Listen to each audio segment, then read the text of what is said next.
तो हम लोगों ने पिछले लेक्चर्स में पढ़ा डाइपोल के, जिसमें अच्छी स्थिति और निरक्षीय स्थिति में विद्युत क्षेत्र की तीव्रताएं निकाली गई। अच्छी स्थिति और निरक्षीय स्थिति होती क्या है, ये प्लस चार्ज हो गया और ये माइनस चार्ज हो गया, ये इसका अक्ष हो गया। इसी दिशा में P होता है Q इंटू 2L। इसकी अगर बल रेखाएं खींचेंगे तो प्लस से निकलेंगी और माइनस पर आकर समाप्त हो जाएंगी। प्लस से निकलेगी मतलब इस दिशा में, P जो वेक्टर है वो इस दिशा में है। प्लस से निकलेगी बल रेखा इस तरह, माइनस पर अंदर की तरफ आएगी, यानी इधर के पॉइंट पर तीव्रता इस तरफ होगी और प्लस से निकलेगी लाइन ऐसे आके मिलेगी। तो प्लस और माइनस आवेश के निकाय के कारण विद्युत बल रेखाएं खींचना हमने बताया है। P के दिशा में, इस दिशा में जिधर P है यहाँ पर इलेक्ट्रिक फील्ड निकालते हैं 1/4πε0 2p/r3 आती है और इसकी दिशा इस तरफ होती है। यहाँ पर आएंगे तो यही दिशा इस तरफ होगी। P के लंबवत दिशा में यानी बाइसेक्टर पर जाएंगे, कहीं और जाएंगे तो वह लंबवत दिशा नहीं होगी। जब P के लंबवत, यहाँ पर इलेक्ट्रिक फील्ड P से विपरीत है और इसकी वैल्यू 1/4πε0 p/r3 है। ये निकाला जा चुका है। अब हम इसी का यूज करेंगे, यानी अगर इस दिशा में वेक्टर P है तो इसके जस्ट सीध में पॉइंट है तो वहाँ 1/4πε0 2p/r3 होगा। P के लंबवत दिशा में कोई पॉइंट है तो वहाँ पर 1/4πε0 p/r3 होगा। इसका इस्तेमाल करके हम किसी भी पोजीशन पर डाइपोल्स के कारण विद्युत क्षेत्र की तीव्रता निकालेंगे। यानी P द्विध्रुव आघूर्ण वाला, द्विध्रुव आघूर्ण वाले विद्युत द्विध्रुव के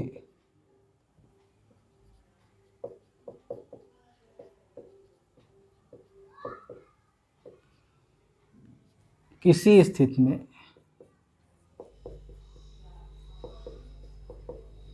विद्युत क्षेत्र की तीव्रता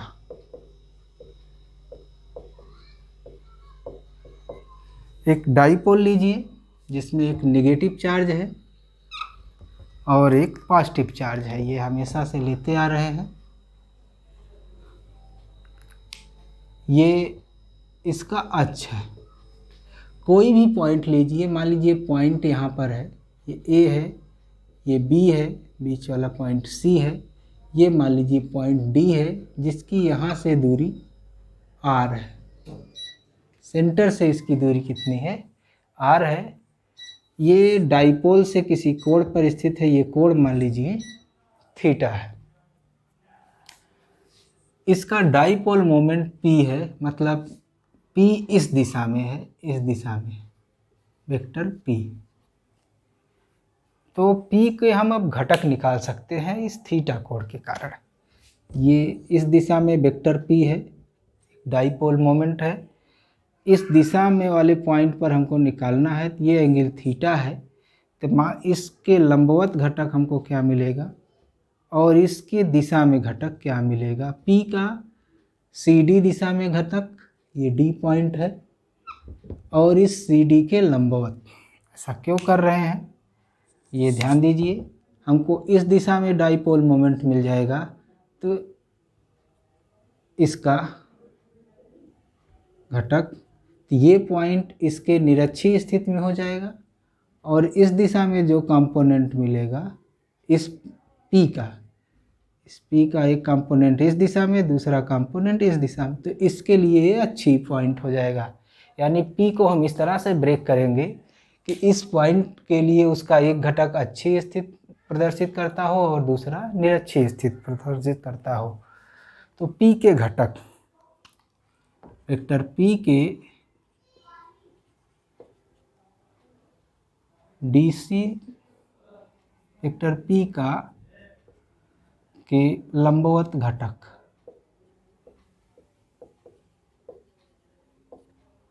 P परपेंडिकुलर, ये घटक जो है ये इस दिशा में, ये एंगल अगर थीटा है इस दिशा में क्या मिलेगा, P साइन थीटा, और इस दिशा में मिलेगा P कास थीटा। ये एंगल थीटा है, इस डायरेक्शन में डाइपोल मोमेंट P है, तो इस तरफ P साइन थीटा और इधर P cos theta. P sine theta इस तरफ है, ये पॉइंट इस घटक के लिए इस तरह से बिहेव करेगा कि जैसे ये निरक्षीय स्थिति में हो। बिंदु D P साइन थीटा की निरक्षीय स्थिति में है।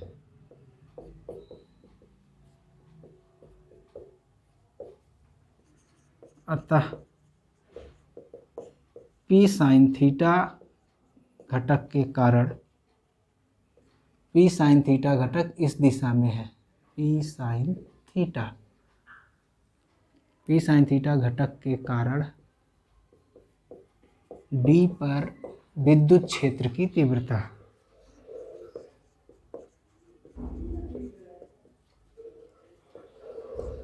E1 निरक्षीय स्थिति में क्या होता है, 1/4 पाई एप्सिलॉन 0 P/r⁻³ P की जगह पर यहाँ पर क्या है, P साइन थीटा। दिशा किधर होती है, द्विध्रुव आघूर्ण के विपरीत, यानी P साइन थीटा इस तरफ है, तो जस्ट इसके विपरीत इस दिशा में है E1।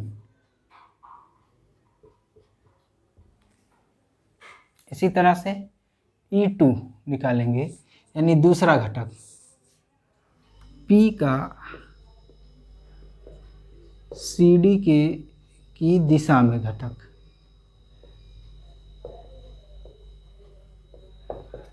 इस दिशा में P का मतलब द्विध्रुव आघूर्ण का जो अक्ष के अनुदिश होता है घटक, हमको क्या मिलता है, P कास थीटा। ये वेक्टर था P, ये एंगल थीटा था, तो इधर P कास थीटा घटक मिला, इधर P sine theta, P cos theta.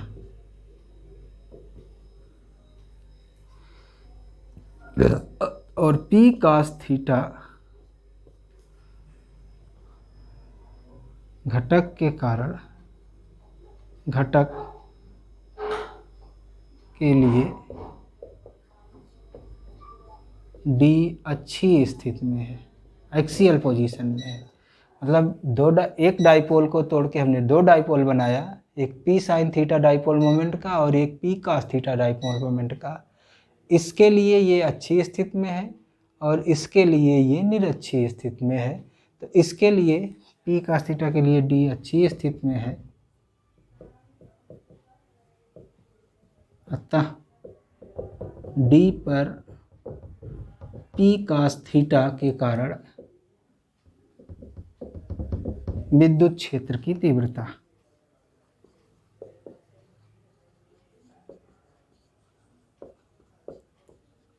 E2 1/4 pi epsilon 0 2P होता है, P की जगह यहाँ P कास थीटा हो गया है, /r⁻³ दिशा अक्ष की दिशा में होता है, अच्छी स्थिति में, यानी इस दिशा में ही हमको मिलेगा E2। ये इसी R की दिशा है, जिस पॉइंट में है दूर की तरफ E2। देखेंगे ये दोनों एक दूसरे के लंबवत है, तो जो परिणामी होगा,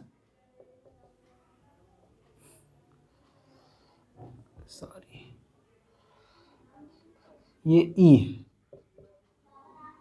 जो मान लीजिए इस R वाली दिशा से फाई कोण पर है, तो परिणामी E निकालना बहुत बड़ी बात है नहीं, क्योंकि E1 और E2 एक दूसरे के लंबवत है, तो E√E1² प्लस E2² हो जाएगा।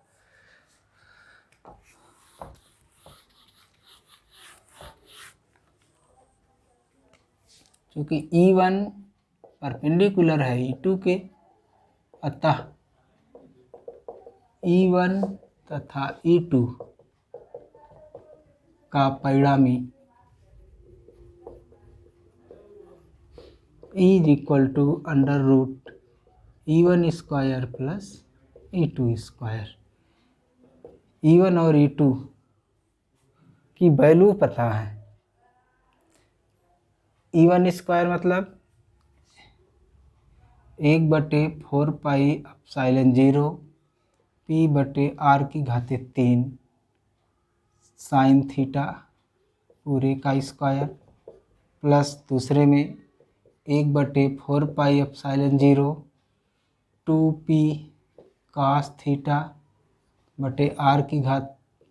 का स्क्वायर, सब करड़ी में। देखेंगे जो चीज़ कॉमन है उसको बाहर निकाल लेंगे।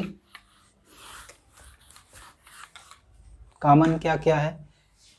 1/4πε0 दोनों में है, p दोनों में है, r³ दोनों में है, बचा sine square theta plus 2 cos theta यानी 4 cos square theta. Sine square theta को चेंज कर दीजिए 1 माइनस cos स्क्वायर थीटा में, या cos स्क्वायर थीटा को चेंज कर दीजिए 1 माइनस साइन स्क्वायर थीटा में, तो आपको फार्मूला मिल जाएगा जो यहाँ से आ रहा है 1/4πε0 P/r³ √1 + 3 cos स्क्वायर थीटा। ये इलेक्ट्रिक फील्ड की वैल्यू है किसी भी पोजीशन में, और उस पोजीशन मतलब यहाँ से किसी भी कोण पर थीटा 0 होगा तो अच्छी स्थित होगी, cos 0 1 होता है, 3 1 4 वर्गमूल लेंगे 2 2p/r³ आएगा। थीटा 90 हो जाएगा तो निरक्षीय स्थित हो जाएगी, cos 90 0 होता है, 1/4πε0 P/r³ होगा। tan फाई यानी E की दिशा r कैप से फाई कोण पर हो तो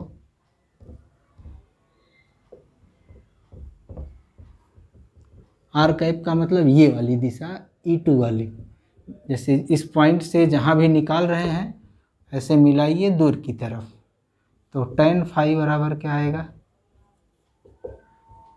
ये E2 है ये लंबाई और ये E1 है, E1/E2।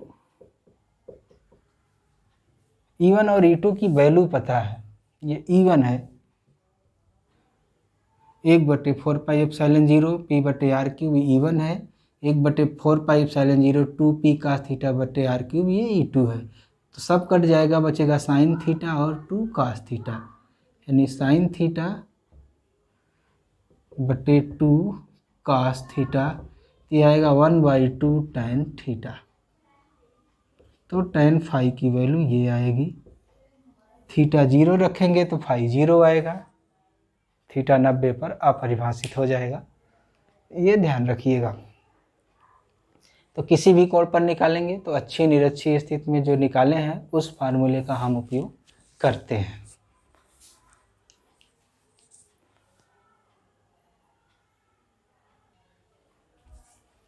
इस चैप्टर का ये लास्ट टॉपिक है, एक समान विद्युत क्षेत्र में रखे द्विध्रुव पर लगने वाला बल आघूर्ण।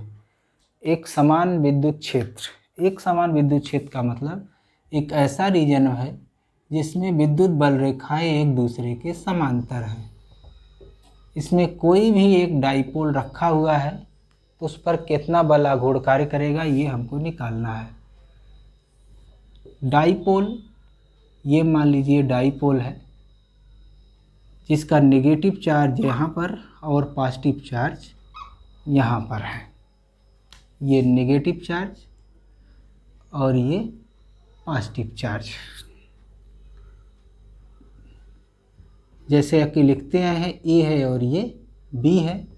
चार्ज की वैल्यू अगर Q है तो ये प्लस Q है, ये और ये माइनस Q है।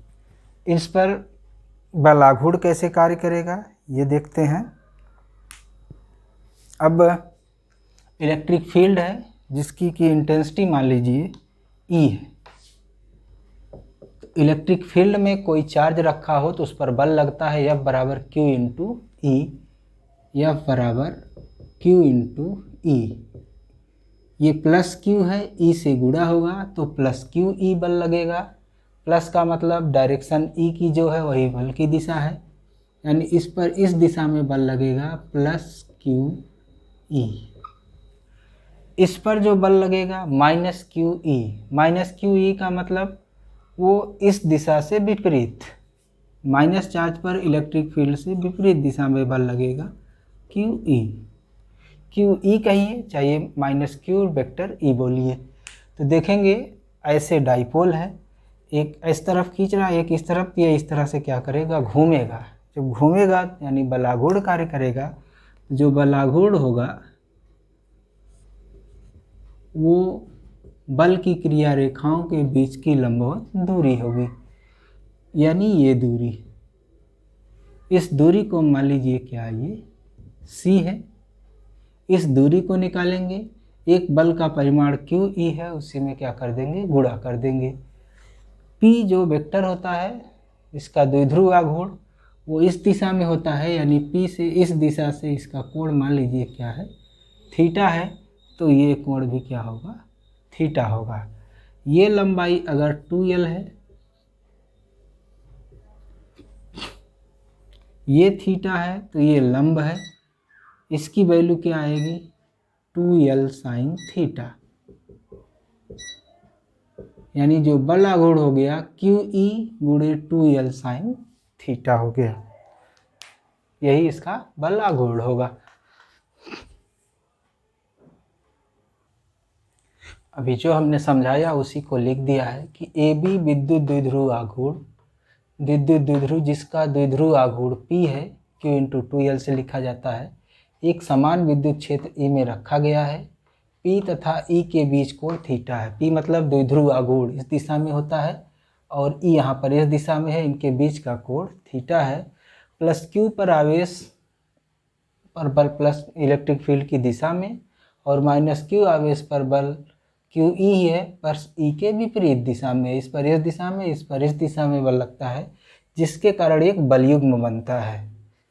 तो जो इस पर बल आघूर्ण लगेगा डाइपोल पर, ये प्लस क्यू वेक्टर ई और माइनस क्यू वेक्टर यू बलयुग्म का आघूर्ण है, वह क्यू ई गुणे बी सी है।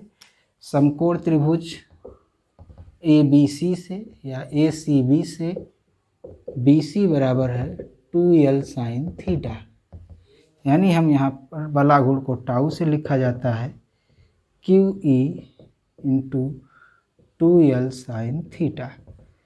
क्यू इंटू 2l ये p हो जाता है, यानी E Q into 2l sine theta, this is equal to P E sine theta. यानी टाउ की जो वैल्यू आई वो पी ई साइन थीटा के बराबर आई।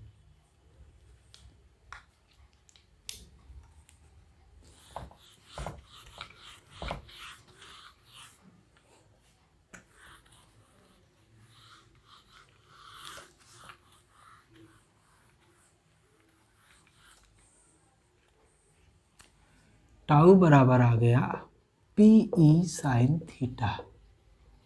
हम जानते हैं कि बल आघूर्ण सदिश राशि होती है, क्लॉकवाइज रोटेशन होता है अथवा एंटी क्लॉकवाइज। पी इस दिशा में है और ई इस दिशा में है, P E sine theta. Rotation यहाँ पर कैसे हो रहा है, माइनस ए प्लस ए, वेक्टर पी इस दिशा में, वेक्टर ई इस दिशा में। ई क्रॉस पी करेंगे तो रोटेशन इस तरह से मिलेगा जो कि एंटी क्लॉकवाइज है। पी क्रॉस ई करेंगे तो इस तरह से मिलेगा, हो यही रहा यहाँ पर। यानी हम टाउ को एज ए वेक्टर लिखेंगे तो पी क्रॉस ई लिखेंगे। टाउ कब मैक्सिमम होगा, कब जो है मिनिमम होगा, ये डिपेंड करेगा थीटा पर। Tau minimum P E sine theta minimum. Sine theta minimum का मतलब साइन थीटा का कम से कम मान। टाउ मिनिमम, अब -1 + 1 वेक्टर की सिर्फ दिशा बदलता है, जैसे साइन थीटा का कम से कम माइनस मान -1 होता है और अधिकतम +1 होता है, पर ये बल आघूर्ण है। बल आघूर्ण अधिकतम और न्यूनतम का क्या मतलब है, क्लॉकवाइज में अधिकतम अथवा एंटी क्लॉकवाइज में अधिकतम। जैसे इस तरफ से घूम रहा है तो न्यूनतम का ये मतलब नहीं कि इस तरफ घूमने लगे। बल आघूर्ण का न्यूनतम मान का मतलब है बल आघूर्ण 0 हो जाए, यानी ये हमारा क्या हो 0। और ये 0 कब होगा?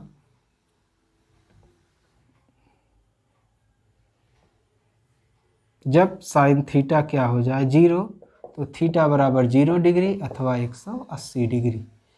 यानी जो डाइपोल है या तो इस पोजीशन में हो जाए या तो इस पोजीशन में हो जाए। इलेक्ट्रिक फील्ड ये है, ये दोनों पोजीशन है जब हमारा बल आघूर्ण इस पर कार्य करने वाला वह 0 है। पर यहाँ पर अगर हल्का सा डिस्प्लेस करते हैं, इस तरह से लाते हैं, तो प्लस चार्ज इधर चला जाएगा। पर यहाँ पर अगर हल्का सा डिस्प्लेस करते हैं तो प्लस चार्ज इधर आएगा, माइनस चार्ज इस तरफ आएगा, वो घूम जाएगा। क्यों? क्योंकि प्लस जैसे ही ऐसी पोजीशन आएगी, हल्का सा डिस्प्लेस करेंगे, इस पर इस दिशा में बल और माइनस पर इस दिशा में बल, ये फिर इसको घुमा के क्या करेगा, प्लस को इस तरफ ले जाएगा, माइनस को इस तरफ। यहाँ पर प्लस को यहाँ पर लाएंगे तो इस पर इस तरफ बल, माइनस अपने आप यहाँ आएगा, इस पर इस तरफ बल, ये घूम के फिर उसी स्थिति में आ जाएगा। यानी थोड़ा सा अगर डिस्टर्ब करेंगे तो इस पोजीशन में, तो वो पोजीशन बनी रहेगी, लेकिन ये पोजीशन ख़त्म हो जाएगी, तुरंत की तुरंत बिगड़ जाएगी। तो थीटा बराबर 0 डिग्री पर साम्य अवस्था कहलाती है। ये कौन सी अवस्था होती है? साम्य अवस्था या अस्थायी अवस्था। ये भी साम्य अवस्था है पर ये अस्थायी है। अधिकतम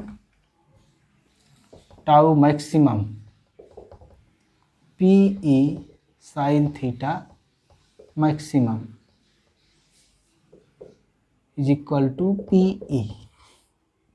तो P बराबर हम लिख सकते हैं टाउ मैक्सिमम अपान E। ये बहुत इम्पॉर्टेंट है, एग्जाम में पूछा जाता है कि विद्युत द्विध्रुव आघूर्ण की परिभाषा उस पर लगने वाले बल आघूर्ण से लिखिए। तो किसी भी द्विध्रुव आघूर्ण पर एक समान विद्युत क्षेत्र में रखने पर अधिकतम जो बल आघूर्ण लगता है और जो विद्युत क्षेत्र की तीव्रता होती है, उसके अनुपात को द्विध्रुव का विद्युत द्विध्रुव आघूर्ण कहते हैं। या ऐसे कहिए, इसको 1 कह दीजिए। यानी एकांक विद्युत क्षेत्र में लगने वाला किसी भी द्विध्रुव पर को एक समान विद्युत क्षेत्र में रखने पर उस पर लगने वाला अधिकतम बल आघूर्ण उसका द्विध्रुव आघूर्ण कहलाता है। बुक वगैरह में परिभाषाएं ये लिखी हुई हैं, इसको लिख के याद कर लीजिए। ये लास्ट परिभाषा बहुत इंपॉर्टेंट है, इसलिए हमने इसको लिख दिया। P बराबर है टाउ मैक्सिमम अपान E। अगर E बराबर 1 न्यूटन पर कूलम्ब हो जाए तो P बराबर टाउ मैक्सिमम हो जाएगा। यानी एक समान एकांक विद्युत क्षेत्र में विद्युत द्विध्रुव पर लगने वाला अधिकतम बल आघूर्ण विद्युत द्विध्रुव आघूर्ण के बराबर होता है। इसको जरूर याद कर लीजिए, बहुत बार बोर्ड के एग्जाम्स में आया हुआ है।